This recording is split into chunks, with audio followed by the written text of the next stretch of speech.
La religiosidad popular es un conjunto de expresiones culturales de origen familiar o de grupos sociales que fueron transmitidas de generación en generación y hoy día aún siguen vigentes. Una de las características principales de los días de Semana Santa es la presencia de estacioneros o también llamados pasionarios. Se dicen que ellos representan a los 12 apóstoles de Jesucristo. El repertorio Puraheñemboe rememora diversos episodios vinculados a la historia de Jesucristo, sobre todo los relacionados a su pasión, muerte y resurrección. Con nosotros, para conmemorar dicha tradición, nos acompañan los estacioneros Sagrado Corazón de Jesús de Costafleitas, Areguá.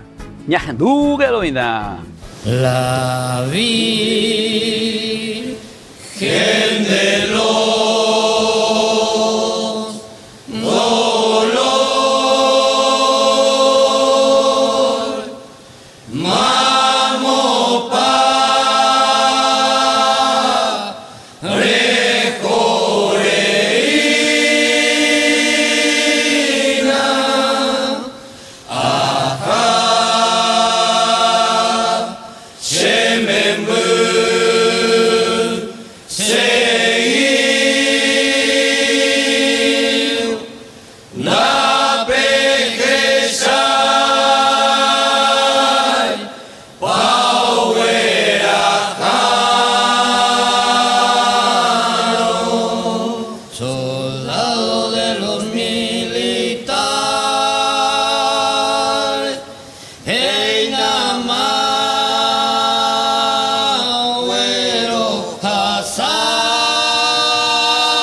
Santa Magdalena,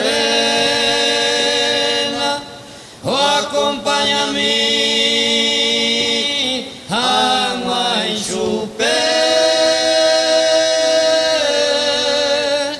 y me envuelve sepulta.